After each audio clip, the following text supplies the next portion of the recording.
ആവർത്തന പുസ്തകം 19 അധ്യായം. നിന്റെ ദൈവമായ യഹോവ നിനക്ക് തരുന്ന ദേശത്തിലെ ജാതികളെ നിന്റെ ദൈവമായ യഹോവ ഛേദിച്ചു കളയുകയും നീ അവരുടെ ദേശം അടക്കി അവരുടെ പട്ടണങ്ങളിലും വീടുകളിലും പാർക്കുകയും ചെയ്യുമ്പോൾ നിന്റെ ദൈവമായ യഹോവ നിനക്ക് അവകാശമായി തരുന്ന ദേശത്തിൽ 3 പട്ടണം വേർതിരിക്കണം. ആരെങ്കിലും കുല ചെയ്തു പോയാൽ അവിടേക്ക് ഓടിപ്പോകേണ്ടതിന് നീ ഒരു വഴിയുണ്ടാക്കുകയും നിന്റെ ദൈവമായ യഹോവ നിനക്ക് അവകാശമായി തരുന്ന ദേശം 3 വിഭാഗിക്കുകയും വേണം.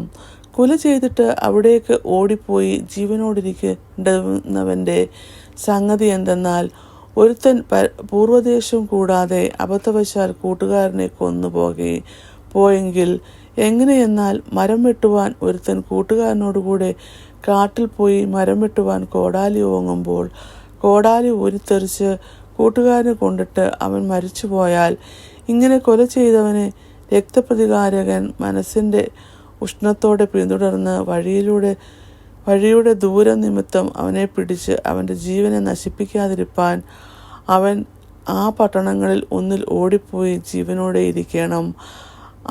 അവനോട് പൂർവ്വദേശമില്ലാത്തതുകൊണ്ട് വനശിക്ഷയ്ക്ക് ഹേതുവല്ല.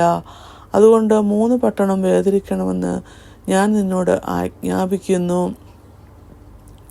നിന്റെ ദൈവമായ യഹോവയെ നീ സ്നേഹിച്ച് എല്ലാ നാളും അവൻ്റെ വഴികളിൽ നടക്കുകയും ഞാൻ ഇന്ന് നിന്നോട് ആജ്ഞാപിക്കുന്ന ഈ കൽപ്പനകളും ജാഗ്രതയോടെ പ്രമാണിക്കുകയും ചെയ്താൽ, നിന്റെ ദൈവമായ യഹോവ നിന്റെ പിതാക്കന്മാരോട് സത്യം ചെയ്തതുപോലെ നിന്റെ അതിർ വിശാലമാക്കി നിന്റെ പിതാക്കന്മാർക്ക് കൊടുക്കുമെന്ന് വാഗ്ദത്തം ചെയ്ത ദേശം ഒക്കെയും നിനക്ക് തന്നാൽ, ഈ 3 പട്ടണങ്ങൾ കൂടാതെ വേറെയും 3 പട്ടണം വേർതിരിക്കണം. നിന്റെ ദൈവമായ യഹോവ നിനക്ക് അവകാശമായി തരുന്ന ദേശത്ത് കുറ്റമില്ലാത്ത രക്തം ചിന്നിയിട്ട് നിന്റെ മേൽ രക്തപാതകം ഉണ്ടാകരുത്.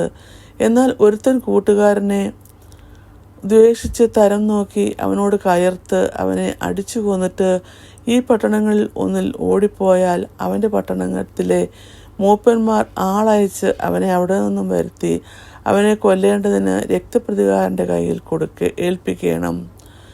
നിനക്ക് അവനോട് കനിവ് തോന്നരുത്. നിനക്ക് നന്മ വരുവാനായി കുറ്റമില്ലാത്ത രക്തം ചുരിഞ്ഞ പാതകം ഇസ്രായേലിൽ നിന്ന് നീക്കിക്കളയണം.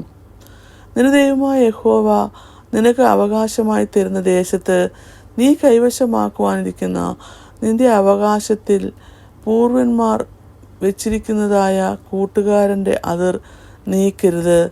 മനുഷ്യൻ ചെയ്യുന്ന യാതൊരു അകൃത്യത്തിനോ പാപത്തിനോ അവൻ്റെ നേരെ ഏകസാക്ഷി നിൽക്കരുത്. 2 3 സാക്ഷികളുടെ വാമൊഴിമേൽ കാര്യം ഉറപ്പാക്കണം. ഒരുത്തൻ്റെ നേരെ അകൃത്യം സാക്ഷീകരിപ്പാൻ ഒരു കള്ളസാക്ഷി അവന് വിരോധമായി എഴുന്നേറ്റാൽ, തമ്മിൽ വ്യവഹാരമുള്ള 2 പേരും യഹോവയുടെ സന്നിധിയിൽ അന്നുള്ള പുരോഹിതന്മാരുടെയും ന്യായാധിപന്മാരുടെയും മുമ്പാകെ നിൽക്കണം. ന്യായാധിപന്മാർ നല്ലവണ്ണം വിസ്താരം കഴിക്കണം. സാക്ഷി കള്ളസാക്ഷി എന്നും സഹോദരന് നേരെ കള്ളസാക്ഷ്യം പറഞ്ഞു എന്നും കണ്ടാൽ, അവൻ സഹോദരന് വരുത്തുവാനായി നിരൂപിച്ചതുപോലെ നിങ്ങൾ അവനോട് ചെയ്യണം. ഇങ്ങനെ നിങ്ങളുടെ ഇടയിൽ നിന്ന് ദോഷം നീക്കിക്കളയണം. ഇനി നിങ്ങളുടെ ഇടയിൽ അതുപോലെയുള്ള ദോഷം നടക്കാതിരിക്കേണ്ടതിന് ശേഷമുള്ളവർ കേട്ട് ഭയപ്പെടണം. നിനക്ക് കനിവ് തോന്നരുത്.